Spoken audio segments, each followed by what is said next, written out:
Okay, guys, this is 2025. It's an exam prep for stats. This is KZ in September. Just a note, stats has a lot of graphs and diagrams.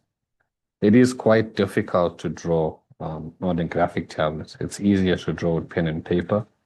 I will teach you guys how to draw it, but I'll use the marking guideline just to make it a bit easier for you guys and to keep the work neat. Okay. Let's start with question one. It says the road traffic inspector is doing research on the legible distance. That's the maximum distance at which a driver of a vehicle can read a road sign. Okay. For this research, they tested 12 drivers of different ages to determine the legible distances. They hope to improve road safety by examining the relationship between the age X measured in the years and the legibility distance Y measured in meters. The table below shows the data. Firstly, for us to deal with questions like this, it is quite simple. They want the least squares regression line, something like a line of best fit. It's quite simple to deal with. I would press mode on my calculator. After pressing mode, I would press stats. When I press stat, I would look for the one that says A plus BX. So that's 2. I would enter my X and Y values. Let's enter those in.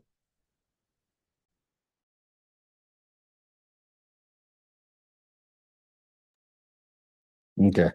After entering the values in, I would press AC.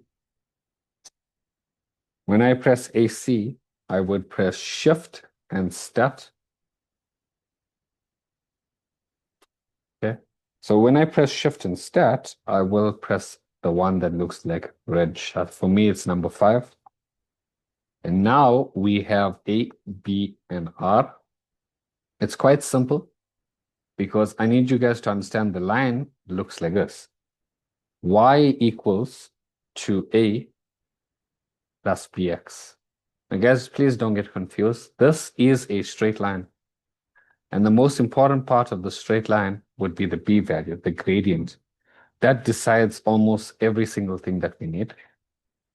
So if we deal with this, your A value, when you press A, would be 169.60.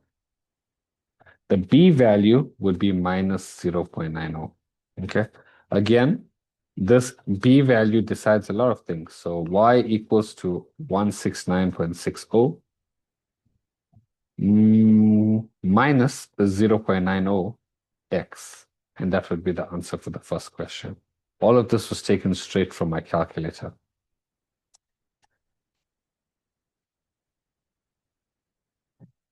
Okay. They want the coefficient, the R coefficient. So all you would do is go back to your calculator, press Shift Stat, go to REG again, and you'd look for R. In my calculator, it's number 3. So this would be is minus 0.93. 1.3 wants the definition, or sorry, the relationship of this graph. So we look at the R value. Because it's negative, we would say it's a negative relationship, right? It has a negative, or let's say, correlation. But because it's closer to 1, we would say it has a very strong negative relationship. Okay? So it's a very strong, let's try and get this right. Negative. Okay. So if it was positive, it would have a positive value. If it's closer to 1, it's going to be strong.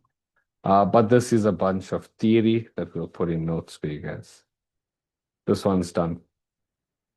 1.4 says to predict the legible distance for a 33-year-old driver. Give your answer to the correct nearest meter. Okay. Guys, firstly, I'd like you to understand this is a straight line. Y equals to 169.60 minus 0.9033. So let's put this as x. Now, this line is a very good way to estimate a lot of things. Now, they want us to estimate this value here, 33-year-old driver. So it's quite simple. Because the gradient controls everything, it's quite simple to deal with.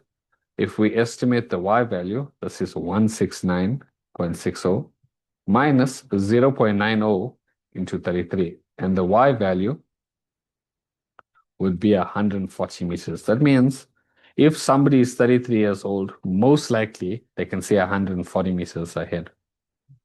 And 1.5, it does confuse a few of you, but 1.5 is quite simple as well. Calculate the estimated decrease in legible distance per age increase of 15 years. Okay. So realistically, what they're trying to say is that if we added 15 to all of these people, okay, what would be the decrease in distance that they would see? Now, I'd like you to know that our gradient, our b value is already minus 0.90. So we know there's a decrease. It's a negative relationship. But this gradient, this b value, controls everything. Because what does the gradient mean? It means for every one value that x goes up, we find out how much y goes up. For every one value that x goes down, we find out how much it goes the other way, right? But it doesn't matter that the unit. I'd like you to know that this gradient controls everything. It tells us when x goes up, what happens to y. Okay?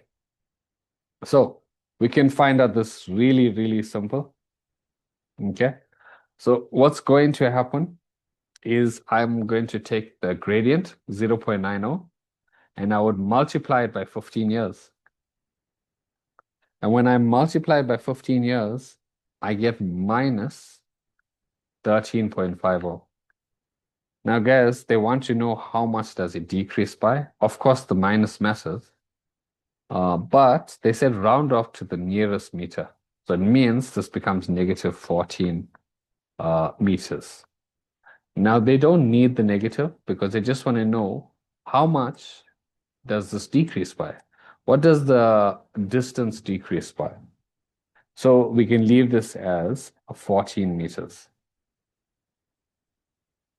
Okay. 14 meters would be the decrease, and the minus means it is decreasing, but we don't need the minus for now. That's all there is to this question. But again, remember that the gradient is it controls a lot. It's the most important part of this question, of this specific question. And it shows how many units the x and y moves up. But if they gave us 15 years, we could take the gradient times 15, and we would find out that there's a decrease of 14 meters. That's all there is to this question. Okay, guys, this is a ogive curve. Basically, they took it from cumulative frequency. It's quite simple to draw and to deal with. A farmer germinated 200 seeds of rare and valuable tree species and planted the seedlings in pots. Okay. The pots were placed in a greenhouse where they would grow faster than outside. And after 1 year, the heights of the trees in the pots were measured and the ogive was drawn. The shortest tree was 41, tallest tree was 81. Okay. So just by looking at this, they gave us the minimum was 41 and the maximum was 88. Okay, draw a box and whisker diagram. Guys, it's not going to be easy for me to draw on my tablet, but I would take it from the marking guideline. I'd show you how to take each part. Okay, I'll show you how to calculate each part and we'll deal with it. So for a box and whisker diagram, we need a 5-number summary. For the 5-number summary, we need quartile 1, quartile 2, and quartile 3. Quite simple to deal with. Quartile 1. I would like you to use 1 over n plus 1. So this would equal to 1 over 4. I said 1 over n, guys. I meant 1 over 4 into 200 plus 1. And this answer would give us 1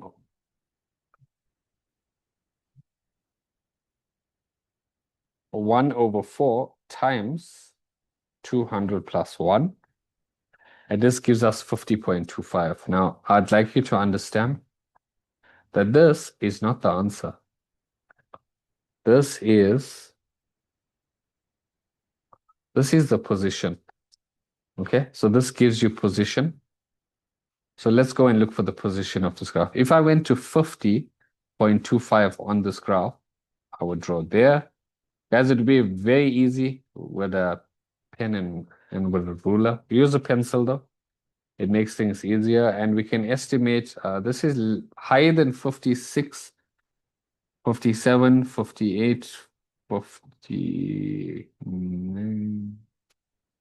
Yeah, this is around, let's go 58.5, right? So we got quartile 1 is 58.5. Okay, that would be quartile 1. Let's do quartile 2. Quartile 2 equals to 2 over 4 n plus 1. This is an easy formula that we can use. 2 over 4 into 201.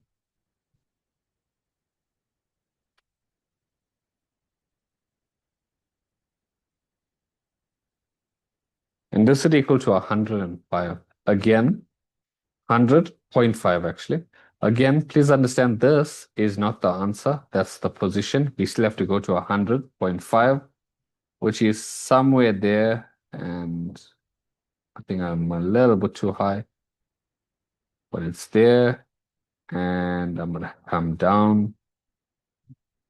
I'm not on the dot, so my diagram is not very accurate, but it's not on the line, guys. Please get it correct with a ruler. It's a bit easier. This should have been like 69.5. Okay. Quartile 3. Quartile 3 is quite simple as well. This is 3 over 4 into n plus 1, which equals to 3 over 4 into 201, which gives us the position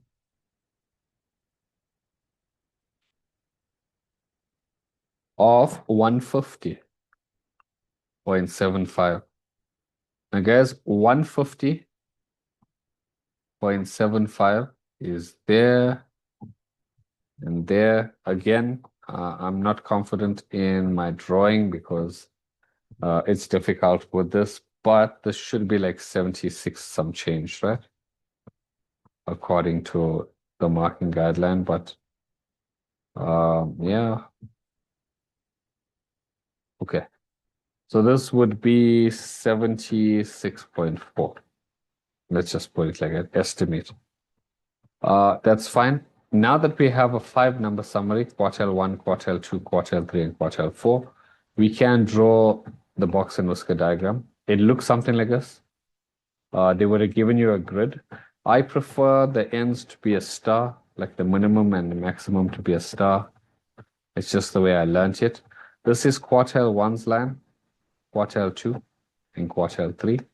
Please understand that each part of this is worth 25% of the data. That's there, that's there, that's there, and that's there. Each of that is 25% of the data. It should be fine. Describe the skewness of the data. I can look at it and I can see from the side, going to there, let's use a marker. From here, going to here is longer than this part, but also from the median, quartile 2, going right to the end, I can see on both sides of the data, everything is skewing more to the left. So it's skewed to the left. Okay. Now, the trees can be sold as soon as they reach 75 centimeters. Will the farmer be able to sell more trees in a short term if the data is skewed to the left or if the data is skewed to the right? Now, this is more of a theory question.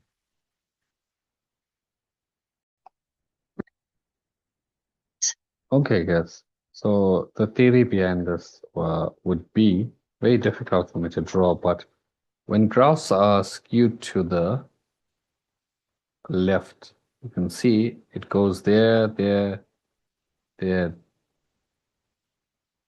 then this is skewed to the left, right? Now, when stuff is skewed to the right, you can see it's starting to go there, there, there. So everything starts to pile up towards the left. So the 75 lies closer to this side. So they asked if the trees are in 75 or the trees are to be sold at 75. I would like you to know that it would be skewed to the left. Because as it's skewed to the left, it means it's getting closer and closer to 75. The data is going that way. So there's more trees towards the 75. But that should be fine for this question. 2.4 says the farmer selected 14 of the trees to undergo a special experimental treatment to make them grow faster. The heights of these trees are in centimeters and are as follows. So they want us to do the standard deviation. For the standard deviation, it's the exact same thing. We're going to press mode. You're going to press stat, mode, stat. You're going to press one variance. You're going to enter the values. Okay. So you're going to enter values. It's going to look like this with the X. That's fine. After you're done entering the values, press AC. Okay. We're going to press AC. I should have just wrote in this straight, but it's fine. Then we're going to press Shift 1. Shift 1. We're going to press 4, which is variance. I don't know if it's always 4. But you're going to look for two things. The one that's standard deviation looks like that. The one that's this looks like an X is mean. So remember, this is standard deviation. And this is mean. Now, the next one is, even though it has nothing to do with this, if you ever see the word variance, please understand that variance is standard deviation squared. Okay? So these questions are generally easy. So we can work with this quite simply, right? So what's going to happen is we're going to have 2.4.1, which is standard deviation, equals to, if I am not mistaken, 12.63. Okay. Now this is 12.63 and it should be fine. Let's go with the next question, 2.4.2. Now 2.4.2 says how many trees fall outside the heights of one standard deviation from the mean? Now this would be your level 4 question, but it is level 1 in calculation. It's less than that. It's just level 4 in thinking. All we do is quite simply, our standard deviation, we look at a range. Plus one, oh, nonsense, sorry. We look at our mean and we plus one standard deviation to that side and we minus one standard deviation to this side. And it's quite simple. Let's find a range. So our mean is, from our calculator, the mean is 63.93. Okay. So we're going to take 63.93 and we're going to plus the standard deviation, which is 12.63. And we get an answer of 63.93 plus 12.63, and that's 56.56. Then we're going to take this and we're going to minus 12.63.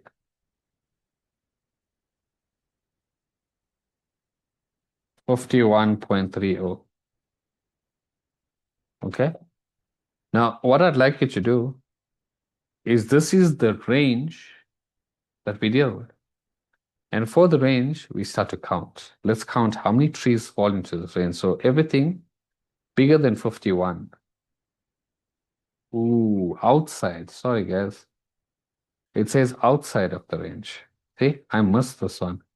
So outside means everything less than this 51, but everything greater than this 56. So let's count. 46 falls outside, 47 falls outside, 51 falls outside.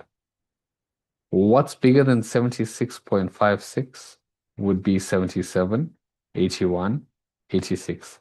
So guys, it's everything less than 51.30 and everything greater than 76.56. Now, please understand that if they said within the standard deviation, you would look in this range. So this answer is six trees. Please understand this is a very easy question to mix up, but I think the next paper we do is Eastern Cape. Let's go on with that one. Okay, guys, this would be, let's go with Eastern Cape 2025. This is also a September paper. Let's put it as EC 2025, September. Okay. Before we start this question, we need to understand mode is the number that appears the most. Mean is the average, and median is the middle. The median is quartile 2. So just remember that. Identify the mode. That means the number that appears the most in this question would be 20. Quite simple to deal with because there's the number that appears the most is basically 20. Sorry, guys. 1.2. It is further given that the interquartile range of visitors is 14. Quite simple to deal with. Interquartile range is Q3 minus Q1. All right, they want us to find the value of T. Quite simple. This would be 14 equals to Q3 minus Q1. That's really basic algebra. The problem is we need to find Q3 and Q1. I generally don't just do that. I find Q1, Q2, and Q3. If I find Q2, we can use the method that I taught you in the previous part. That's 2 over 4 n plus 1. That's 1 over 4 n plus 1. And this should be 3 over 4 n plus 1. This is generally fine. That's 1 over 4, and that's 2, 4, 6, 8, 10, 12, 14, 16. That will be 16 plus 1 is 17. This is 2 over 4, 6, that's 17. 2 over 4, 17. This gives us position. So this should be 8.5 position.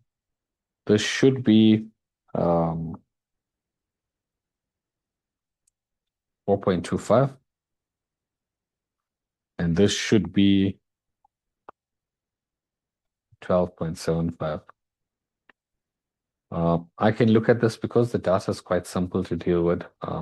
We can deal with it, but 1, 2, 3, 4, 5, 6, 7, 8, the data for quartile 2. We don't need this, guys. We're just calculating it just so you guys learn how to do it. Divided by 2. 24 plus 29 divided by 2 is 26.5. Basically, quartile 2 would be in between there and there. Now, quartile 1 is what we really need. 1, 2, 3, 4. Quartile 1 is here, in between here, which is going to be 20, of course, because 20 plus 20 divided by 2 is 20. And I don't need to count because this is quite an even block, but quartile 3 would be here. So for quartile 3, it is a little bit difficult to deal with at the start, but that's 11t plus 11t plus 2 all over 2. Guys, this would be 11 plus 11 is 22t plus 2 divided by 2. And if we simplify this, 22t divided by 2 is 11t, and 2 divided by 2 is 1. So that's what quartile 3 is. If we solve this, quite simply, 14 equals to quartile 3, which is 11t plus 1, minus quartile 1, which is 20. This is 14 equals to 11t minus 19. 14 plus 19 equals to 11t. And this is 33 divided by 11t, divided by 11, divided by 11, and 3 equals to t. So this value should be 33 because 11 times 3 is 33, and that's 33 plus 2 is 35. And we are done. Now they told us that t equals 3 because in case we made a mistake and we couldn't calculate it. But to get the mean of the visitors, you could use mode, stat, variance, intervalues, AC. We followed the rules that we did before, shift stat, variance, and the mean. Or you could just add up all the numbers. So if we add up everything here, we get 444 divided by 16, and that equals to 27.75. Okay, but generally you would get full marks just for using the calculator method. 1.1.4 is the standard deviation, guys. You don't have to calculate standard deviation. Just use your calculator. There's no like major calculations unless you're in university. But for now, the standard deviation would be 9.86.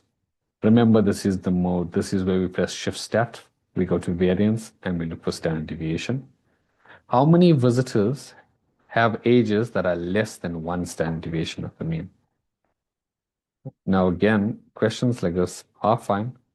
It's easy to deal with. It's easy to deal with because the mean, and we want 1 standard deviation less or minus a standard deviation. So the mean was 27.75. I'm going to minus the standard deviation here, and I get 17.89. And all I need to do is look for people that's less than 17.89, which is only 2 people. So I'm looking for people that's less than that, and there's only 2 people less than that, which is 2 visitors. And that should be the end of this question.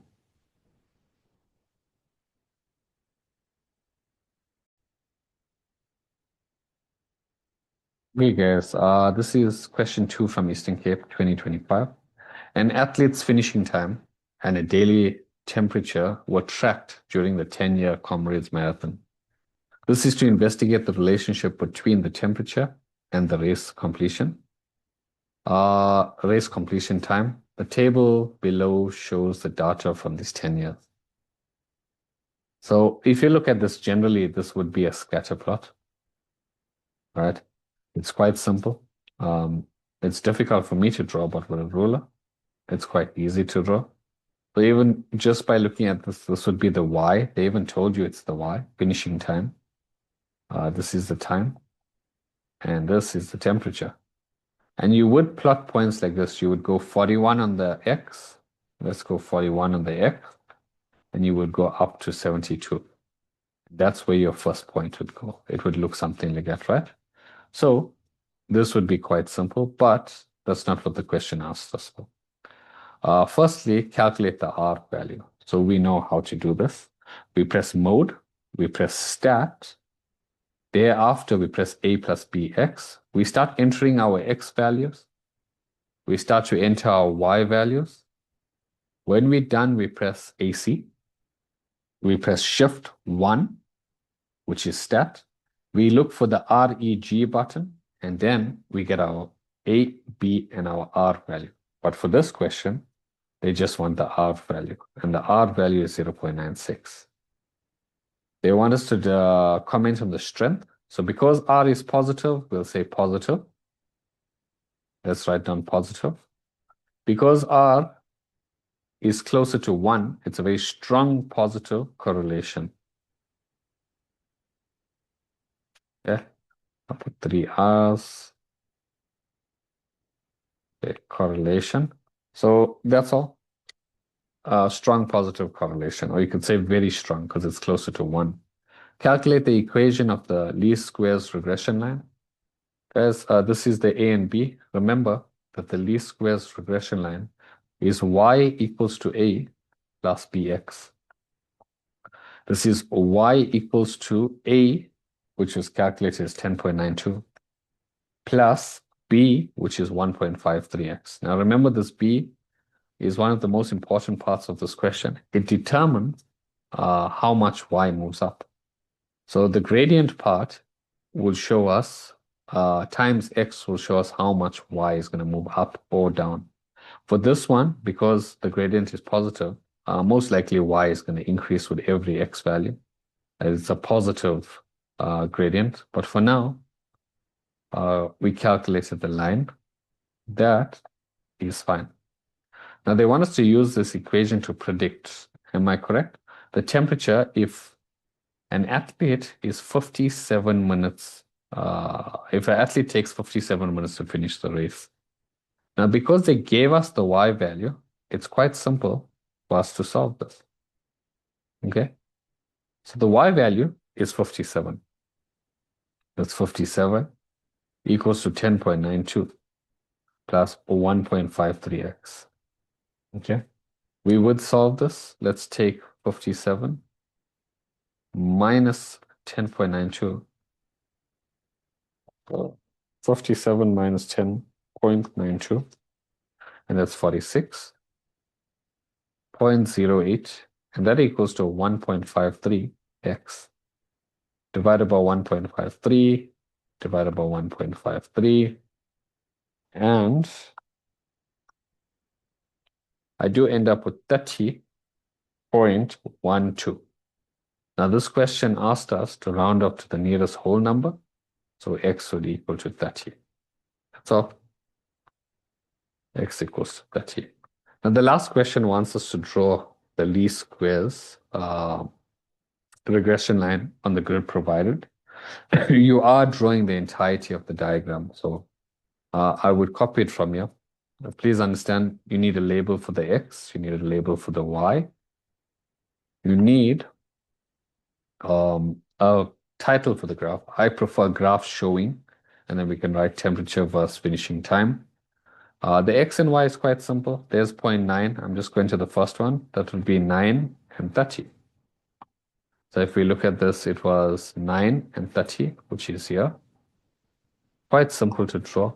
But how do we draw this least squares regression line? So there's multiple ways we can deal with it. You and I can deal with this a lot of ways, but what could happen is this. We're going to take y equals to 10.92 plus 1.53, and you would pick good values. So don't pick, you don't have to pick perfect values, but pick the value closest to the minimum, closest to the maximum. I generally pick values like whole numbers. So the closest to 9 would be 10. It's just my way of dealing with it. And the closest to the highest would be 41. So the closest to that would be like 40. So guys, these are my x values. All I'm going to do is substitute. Y equals to 10.92 plus 1.53 into 10. I forgot about the x here. And y equals to 10.92 plus 1.53, and the closest to my maximum value is 40. Again, there's no rule on how to do this. I just pick the closest to the tens. It makes it easier for me to draw. And if I look at this, 10.92 plus 1.53 times 10 equals to 22.6. So I have 1 point, which is 10, and 26.22. That's my first point. There's my x and y. And I go and change this to 40, which is 40, and that's 72.12. Now, guys, this would be my line of best fit. Please understand, it does not have to be perfect. 10, if I draw exactly at 10, it would end up as 26 point something, which is there. I would have this point here. And then I picked 40. The graph is almost perfect, so better than I would have been able to draw my screen. But this would have been almost 40. And then you would just join these two lines, and that would be a line of regression. You could label it as y equals to 10.92 plus 1.53x, but that's overkill. That should be the end of this question. Quite simple.